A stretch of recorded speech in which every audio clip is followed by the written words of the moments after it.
Welcome to Sanatan Gyan.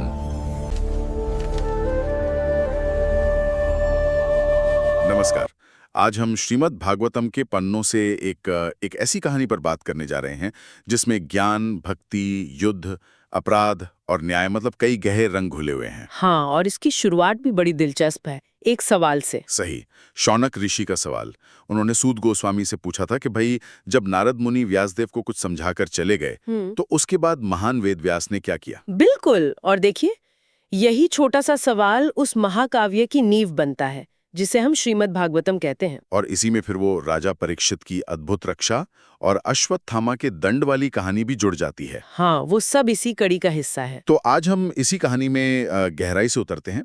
पहले ये देखेंगे कि व्यासदेव को भागवतम लिखने की प्रेरणा मिली कैसे। और फिर वो कुरुक्षेत्र युद्ध के बाद जो हुआ, अश्वत्थामा का वो अपराध और उसे मिली सजा, उस पर बात करेंगे। हाँ, क्योंकि ये कहानी हमें धर्म, दया और कभी-कभी जो कठोर न्याय होता है उसके बीच खड़े मुश्किल सवालों पर सोचने को मजबूर करती है ना। बिल्कुल, ये बहुत परतें हैं इसमें। तो सूत गोस्वामी कहानी शुरू करते हैं व्यासदेव के आश्रम से।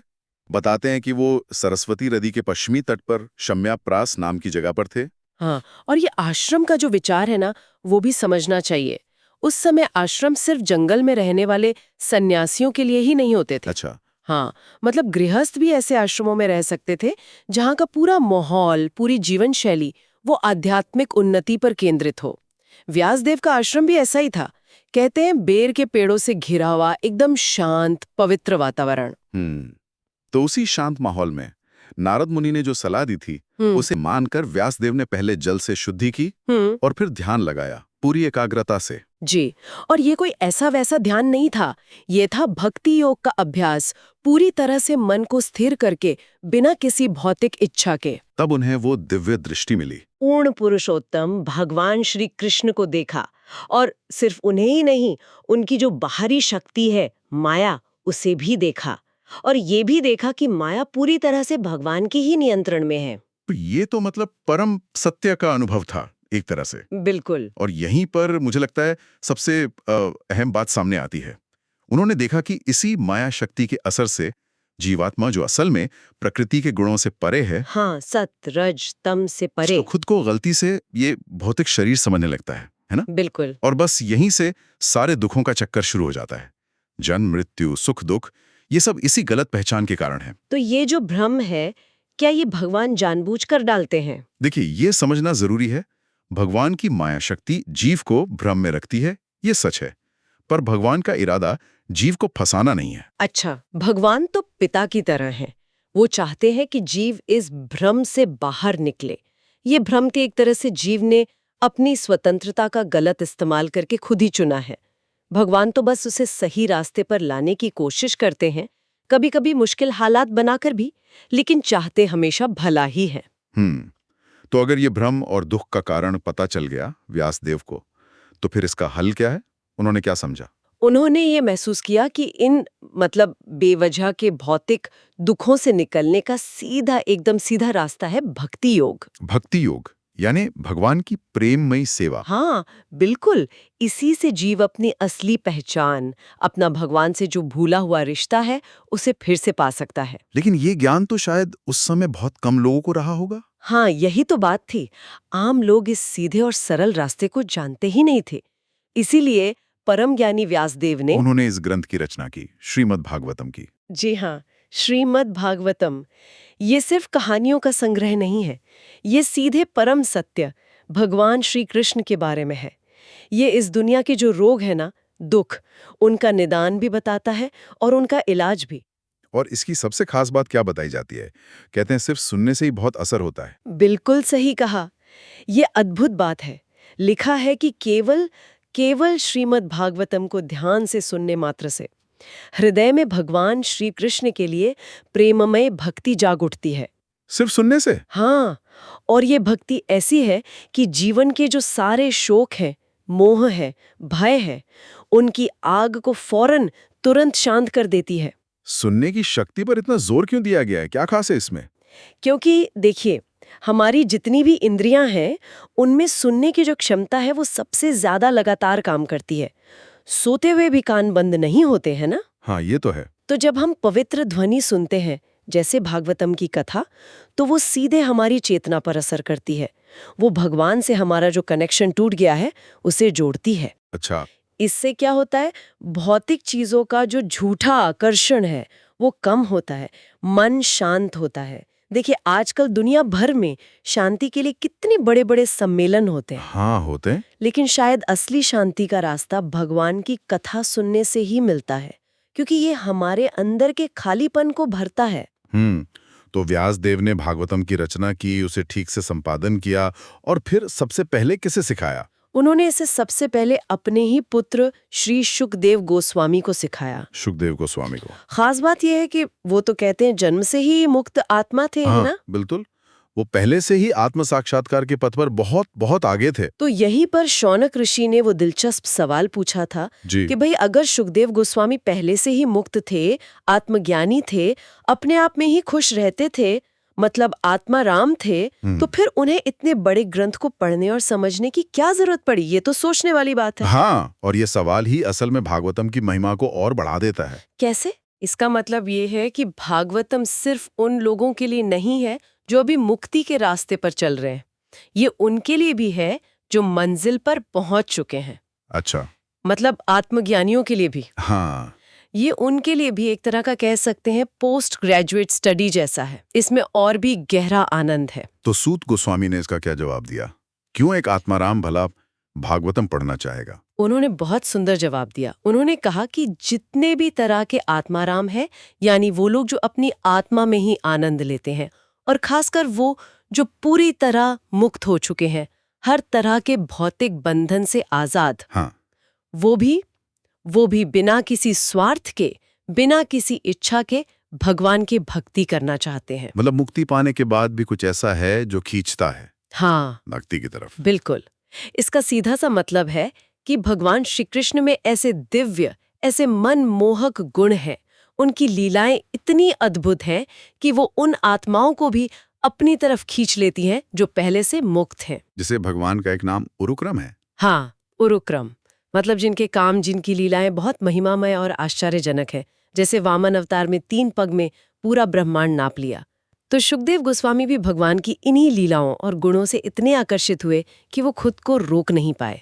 तो कह सकते हैं कि भक्ति का आनंद मुक्ति के आनंद से भी ज्यादा गहरा है। हाँ, बिल्कुल कह सकते हैं। भक्ति में खास मिठास है जो मुक्त आत्माओं को भी लुभाती है। तो शुकदेव गोस्वामी जो खुद इतने ज्ञानी और शक्तिशाली थे और भगवान के भक्तों को भी बहुत प्रिय थे, उन्होंने इस महान गाथा श्रीमद् भागवतम का अध्ययन किया। जी। चलिए अब कथा के उस हिस्से पर आते हैं जिसका जिक्र हमने शुरू में किया था, अश्वत्थामा वाला प्रसंग। हाँ, वो कुरुक्षेत्र युद्ध के बाद की घटना। सूत गोस्वामी आगे बताते हैं कि वो अब भगवान कृष्ण की लीलाओं, राजा परीक्षित के जन्म, उनके कर्म, उनके मोक्ष और आखिर में पांडवों के संसार त्याग की कहानी सुनाएंगे। यहाँ एक बात पर ध्यान देना जरूरी है। कई लोग सोचते हैं कि भागवतम मतलब सिर्फ 10वां स्कंद, जिसमें कृष्ण की बाल लीलाएं या रास लीलाएं। हाँ, ये धारणा को है।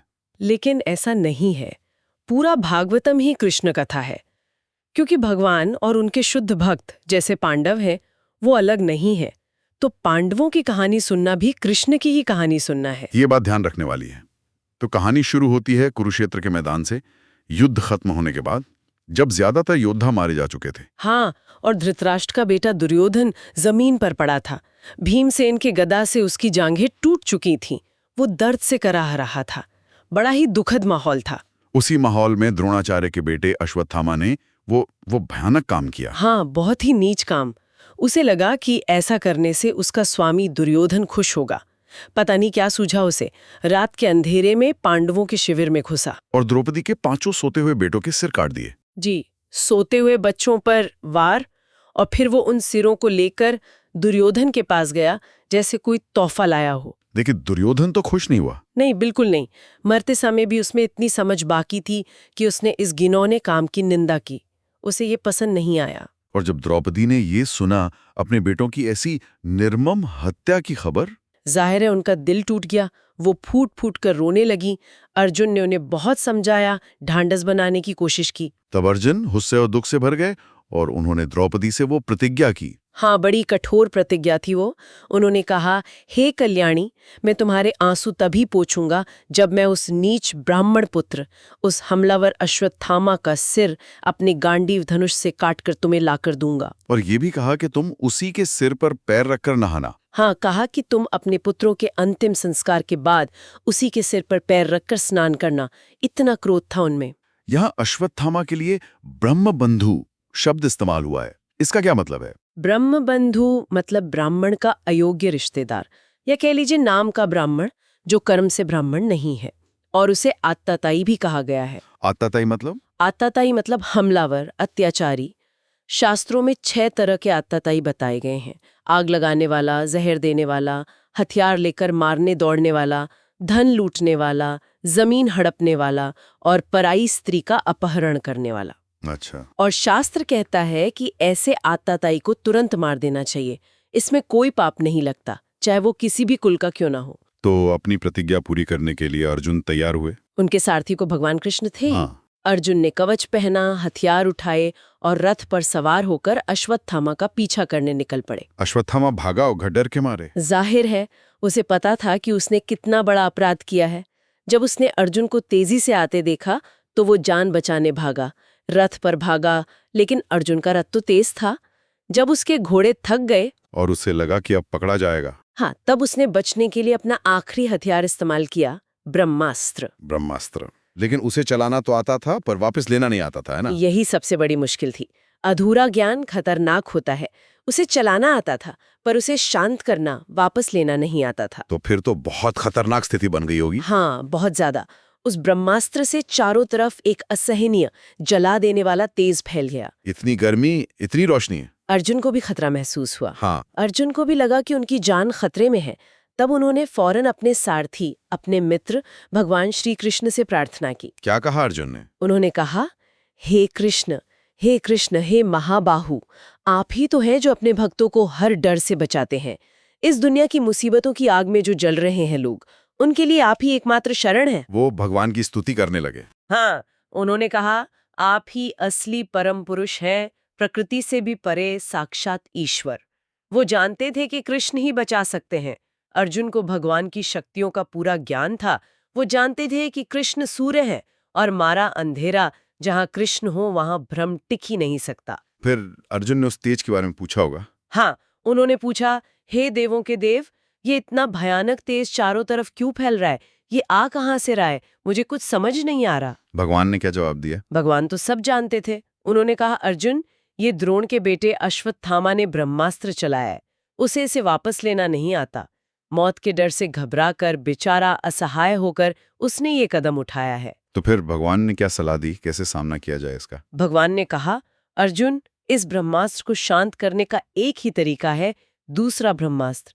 तुम तो युद्ध कला में माहिर हो, अपने ब्रह्मास्त्र के तेज से इसके तेज को खत्म कर दो। ये ब्रह्मास्त्र मतलब आज के परमाणु हथियारों जैसे थे या उससे भी अलग? ये उनसे भी कहीं ज्यादा सूक्ष्म और शक्तिशाली माने जाते थे। ये सिर्फ धमाका नहीं करते थे, इन्हें खास मंत्रों से नियंत्रित किया जाता था।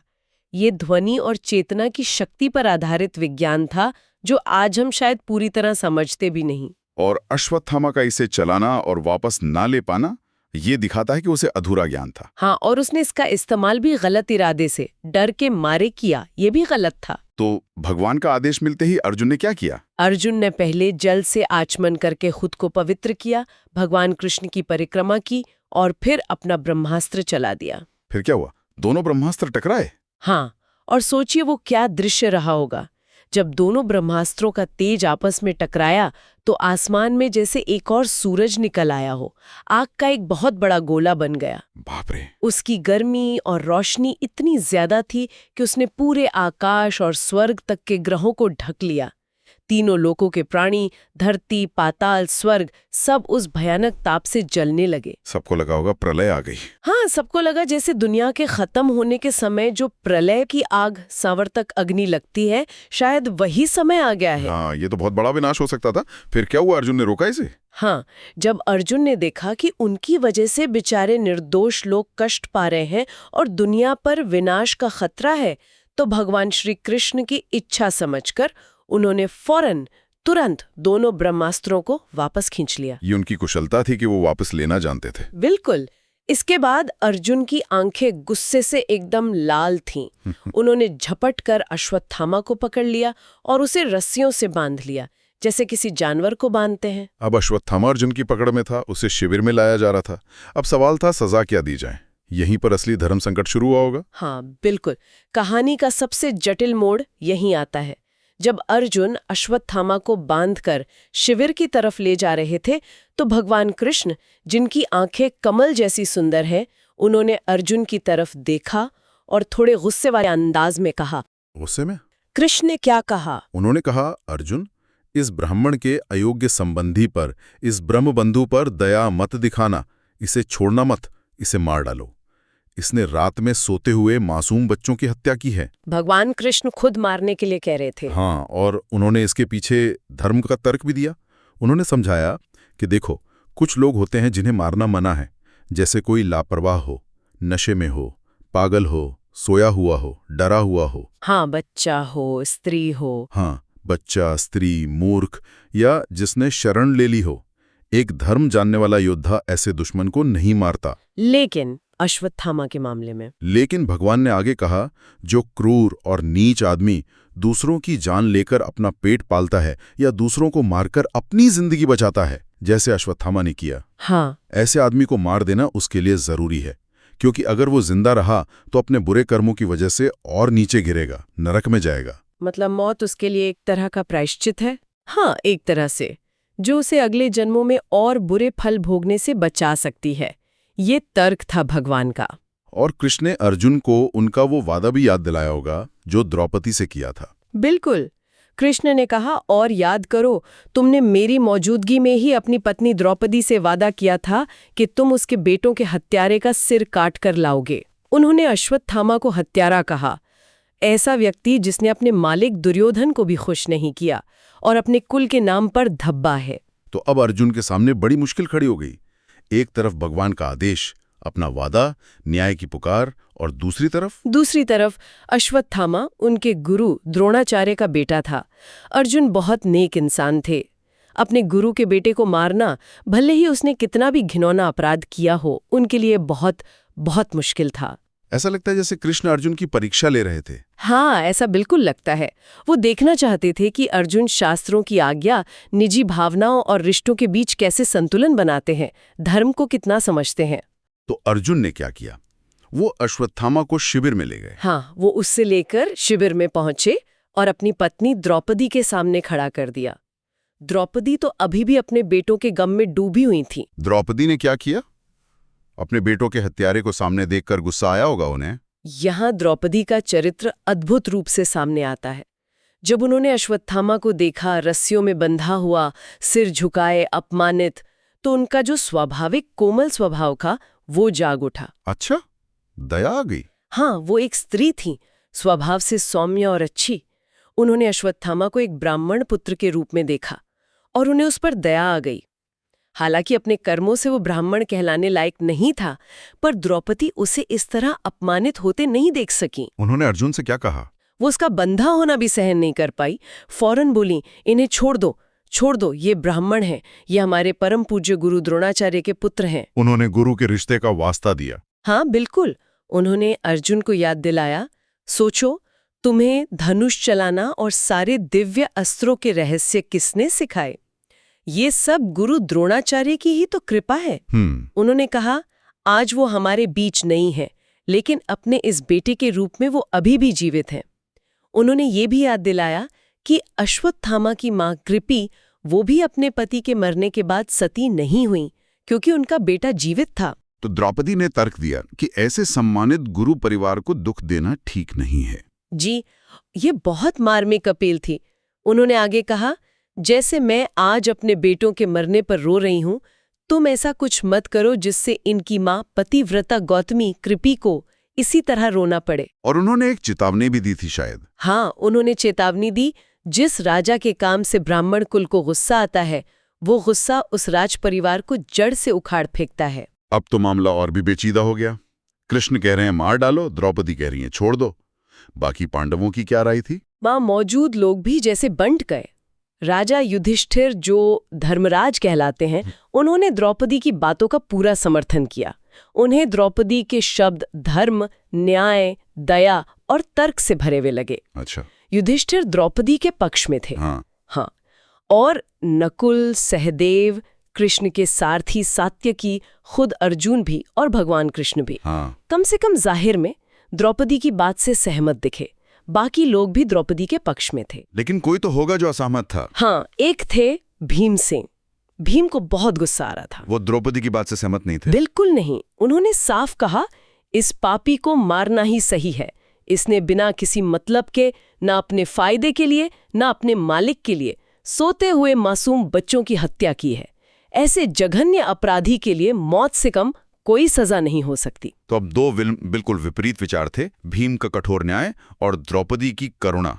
ऐसे में भगवान कृष्ण ने क्या किया, कैसी रास्ता निकाला? भगवान कृष्ण, जो सबके मन की बात जानते हैं, उन्होंने भीम और द्रौपदी के इन एकदम अलग विचारों को सुना। फिर उन्होंने अपने प्यारे दोस्त अर्जुन के चेहरे की तरफ देखा और हल्का सा मुस्कुराए। हाँ, शायद वो मुस्कान इस उलझी हुई गुत्थी के सुलझने का संकेत थी। उन्होंने क्या कहा फिर? भगवान ने बहुत संतुलित बात कही। उन्होंने कहा, अर्जुन देखो, शास्त्रों में कहा गया है कि ब्राह्मण के संबंधी ब्रह्म बंधु को मारना नहीं चाहिए। हाँ। लेकिन साथ ही ये भी कहा गया है कि आतताई हमलावर मारने योग्य होता है। ये दोनों ही नियम शास्त्रों में मैंने ही बताए हैं। तुम्हें इन दोनों का ध्यान रखना है। दोनों का ध्यान? ये कैसे होगा? और फिर उन्होंने जोड़ा, तुम्हें अपनी पत्नी द्रौपदी से किया वादा भी निभाना है कि तुम हत्यारे का सिर लाओगे। हाँ, और साथ ही भीमसेन की बात का भी मान रखना है और मुझे भी संतुष्ट करना है। ये तो और भी उलझा दिया। सिर भी लाना है पर मारना भी नहीं है। भीम को भी खुश करना है, द्रौपदी को भी, खुद को भी। देखने में उलझन लगती है, पर अर्जुन बहुत बुद्धिमान थे।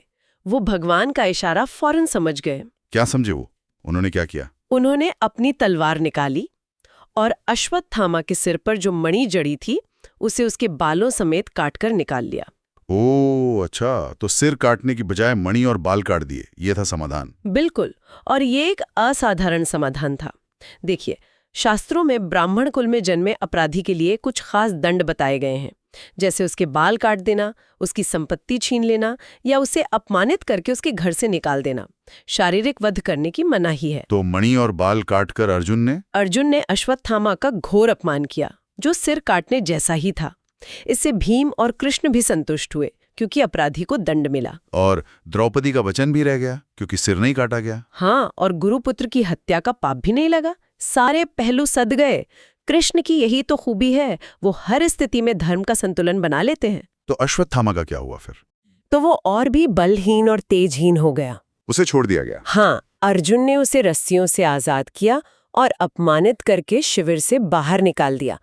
जिंदा छोड़ दिया, लेकिन उसका सब कुछ छीन लिया गया, सम्मान, शक्ति, प्रतिष्ठा। और उसके बाद पांडवों ने अंतिम संस्कार किए? जी, उसके बाद पांडवों और द्रौपदी ने जो अपने बेटों और रिश्तेदारों के खोने के दुख से भरे हुए थे, उन सभी मृत परिजनों का विधि विधान से अंतिम संस्कार किया। तो आज की इस चर्चा में हमने दो बहुत ही महत्वपूर्ण पहलुओं को छुआ। एक तो ये कि कैसे परम ज्ञानी व्यासदेव को भी दुख का कारण समझने और उसका हल खोजने के लिए दिव्य प्रेरणा की जरूरत पड़ी। हाँ, जिससे श्रीमद् भागवतम जैसे ग्रंथ का जन्म हुआ। और ये ग्रंथ ऐसा है कि सिर्फ सुनने भर से शोक, मोह और भय मिटा सकता है। ये अपने आप में बड़ी बात है। बिल्कुल। और दूसरा, हमने अश्वत्थामा की कहानी के जरिए धर्म, न्याय और करुणा के बीच का वो जटिल संतुलन देखा। हाँ, कैसे एक ही अपराध पर अलग अलग लोगों के विचार कितने अलग थे। भीम का गुस्सा, द्रौपदी की दया, अर्जुन का वो धर्म संकट, और फिर भगवान कृष्ण का वो अद्भुत समाधान, जो शास्त्रों के नियम, व्यक्तिगत वचन, मानवीय भावनाएं और परम न्याय सबके बीच एक रास्ता निकालता है। ये कहानी वाकई यानी सोचने पर मजबूर करती है कि न्याय हमेशा सीधा और सपाट नहीं होता है ना? जी, खासकर जब अपराधी की सामाजिक या पारिवारिक स्थिति मामले को और उलझा देती है। सही बात है। दया और कठोरता के बीच सही रास्ता चुनना कितना मुश्किल हो सकता है, ये दिखता है इसमें। बिल्कुल, और आज के समय में भी ये सवाल उतना ही अहम है जब हम समाज में अपराध और सजा की बात करते हैं। हाँ, तो ये कहानी हमें सोचने को कहती है कि दंड का असली उद्देश्य क्या होना चाहिए। सिर्फ सजा देना, बदला लेना या सुधार का मौका देना या समाज में संतुलन बनाना? क्या न्याय करते समय परिस्थितियों और भावनाओं का भी ध्यान रखना चाहिए या सिर्फ नियमों को देखना चाहिए? ये कुछ ऐसे गहरे सवाल हैं जिन पर शायद हर किसी को अपने अंदर सोचने की जरूरत है। इसका कोई आसान जवाब नहीं है। बिल्कुल। आज इस गहरी चर्चा में हमारे साथ रहने के लिए धन्यवाद। धन्यवाद। अगली बार फिर मिलेंगे किसी और विषय की कुछ और परतों को खोलने के लिए। Thanks for watching.